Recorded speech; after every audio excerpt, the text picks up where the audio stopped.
Hi, greetings. Today we are going to be making some Sapporo Ramen.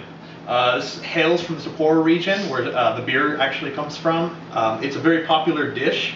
It's usually made with a pork stock. Today we're going to be using a chicken stock, but we're going to be using pork flavor. All the other ingredients that are going in today are pretty much found in the Sapporo Ramen that you can find in Japan. First, I'd like to talk about the stock. The stock is a chicken stock. It's made it here. There's no salts added. That's the base that we're going to be working with. What's going into the base is dried mushrooms. We have shiitake, and we also have oyster. And these need to be dried because I've actually tried fresh mushrooms, and it doesn't get near the flavor that you would get with the dried mushrooms. They are more expensive. Luckily, Daniela here was able to front for this project. Thank you very much, Daniela. You're welcome. Anytime, Andy. What we're going to be doing is we're going to be, in the chicken stock, we're going to add these mushrooms, both kinds in, and that's going to infuse the flavor of these mushrooms into the chicken stock. It's going to add a little bit of the salt because they're dried. What else is going inside of there is a miso soup mix. In Japan, this would be made from scratch. However, it is fairly difficult to get the ingredients for without driving an exceptional amount of time from my home. They're basically going to be flavoring our broth. They're going to be adding the salt, they're going to be adding flavor to it, the miso infusion. It's a two-thirds cup to one packet. It comes in 3 packets. We're going to be adding everything. Let's talk about the ramen right now. So the ramen is not really a ramen. We couldn't find ramen. We found somen. Somen is pretty darn close to ramen. We're going to be using somen noodles, which are buckwheat noodles, the same as ramen. In Japan, you'd be using ramen. Ramen would usually be house-made and fresh as possibly can be, which is ideally what you want. What we're putting in there is some spinach, some fresh spinach that has been washed and spun, and then some radishes, some green onions, bean sprouts, this lovely concoction. Spicy miso mix. I didn't develop it. I've eaten at a ramen place that actually had a spicy miso mix. A miso is basically bean curd. It's fermented bean curd. I've actually had the opportunity of dining at an establishment that served nothing but ramen, and this is one of the side items that they gave me, and I was able to deconstruct it just by tasting it. I think it's going to go great in this dish. It may not be Sapporo ramen style, but with all the toppings that we have in front of us today, it is a Sapporo ramen. We just like to throw some of our own stuff in it as well, and you can too. At this point in time, Daniela and I, we split up the task for preparing the ramen. Daniela's taken the finished task, everything that's going to go inside the ramen when it's done. All the fresh ingredients, the raw ingredients that are going to be used as toppings inside of the ramen. What I'm going to be doing with the Sapporo ramen at this time is all the raw ingredients. We need to get the stock going. So we're going to go ahead and take the miso packets, which comes with the tofu, and I believe there's some scallion in there as well. What we're mostly getting is the seasoning, the salts. So what we're going to do now is we're going to add the miso packets into the chicken broth.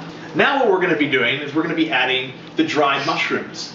This is going to extract the flavors, the salts, and everything that goes into the stock to make it richer and better. We've got the shiitake mushrooms we're going to be adding in now, and we have the oyster mushrooms. And that's all gone into the chicken stock along with the miso packets. The final part that we need to prepare is our protein. The protein that we're going to be using is pork, because this is a Sapporo ramen, and Sapporo ramen is pork. What we're going to do is we're going to take some of the salt, we're just going to season the pork, we're going to go ahead and add a little bit of cayenne up on top. Not a whole lot, we just want a little bit of heat to go with the salty miso flavor. You don't want too thick of pork. I mean, we're really not looking, I mean, this is hand cut, you could do it with a machine. It's about 1/4 of an inch thick. Everybody's gonna get 2 of these. We have 3 people to serve today. We're just gonna go with 2 per plate or 2 per bowl. Once we have all the pork seasoned, we're gonna go ahead and cook it up. And I like to use cast iron. We're just going to get a good sear on it. Directly on, no oil. Just sear it. Both sides. We're going to pretty much cook it all the way through. but we want a nice color on it because this is going to be presented on top of the bowl. Now that we have the pork cooked, we've just got a nice sear on each side. The cayenne does add the spice to it, but a lot of that's going to be absorbed in the broth, so it's going to add the pepper to the miso broth. So I've got water boiling, and we're going to be putting the ramen noodles on. Or the somen noodles in this particular instance. Now the cook time is going to be right around 8 to 9 minutes. They're very thin noodles. We don't want to cook them too long. It's optional to cook these in the broth if you want to. I've tried it in the broth. I'm actually going to try it this time without being in the broth. This is more traditionally served if you ever go to a restaurant that serves ramen. They don't cook it usually in the broth. The broth is just added, which is what we're going to be doing this time around. We have our broth that has been actually slow cooking now for about, I'd say about 15 minutes, maybe 20 minutes. Everything's looking pretty fantastic in there. What we have prepared here, what I prepared here, is the toppings for the miso soup. Here's the spinach that I've blanched and took all the water out and made them in clumps, that way it's easier to serve. We have the sriracha paste and the radishes that I've sliced up very thinly, the bean sprouts, and the hard-boiled eggs. I also have chiffonaded some of the green onions that we're going to put in the soup, and the nori, or also known as seaweed. Okay, so now that the noodles are done,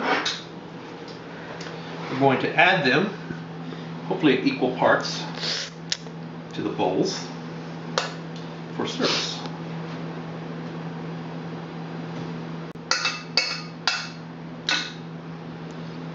Ta-da. Now that the noodles have been divided equally into the 3 bowls, we're going to finish up preparing the ingredients that are going to go up on top. Daniela is actually cutting up the rest of the scallion. As soon as that's done, she's going to go ahead and cut up or chiffonade the nori, which is the seaweed. Then we're going to add all the ingredients on top of the noodles that we've prepared, and finally we're going to go ahead and add the miso ramen flavor stock. We're going to go ahead and plate now. First thing I like to do is I like to get the protein in. And I want to try and make all of the plates look similar. So next thing what we're going to do is we're going to go ahead and add one of our color ingredients, which is the spinach. Now, Daniela's done a fantastic job of putting all the spinach in clumps because this is pretty much what you want. After we add the ramen into it, it's going to be up to the person that's dining to mix up all the ingredients on the inside. But what we want to do is we want to individualize all the ingredients and really show how this all comes together. And the way that we do that is by keeping it consistent and ordered on top. I'm going to go with some bean sprouts next. Those are going to get their own section. Wow! How did that corn get there?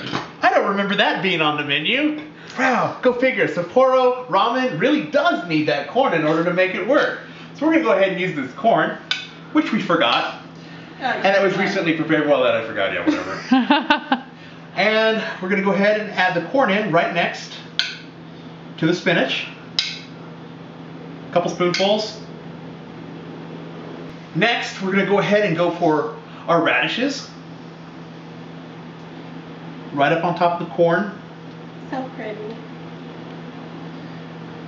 Remember, it's all segmented right now.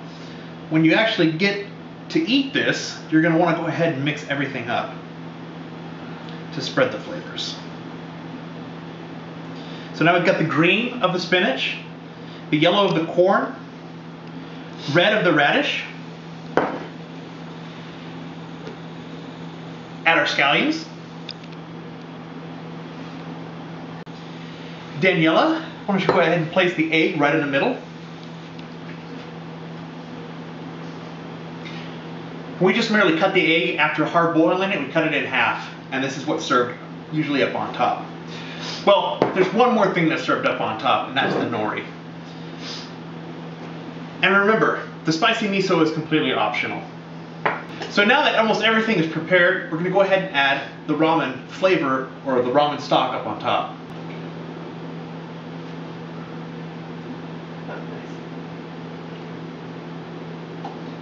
I found the best place to fill up the bowls with the ramen is on the bean sprouts. And why is that, Andy? Because the bean sprouts can take the direct heat of the ramen without falling apart. Is that so? Yes, that is so. That is very interesting. Isn't it?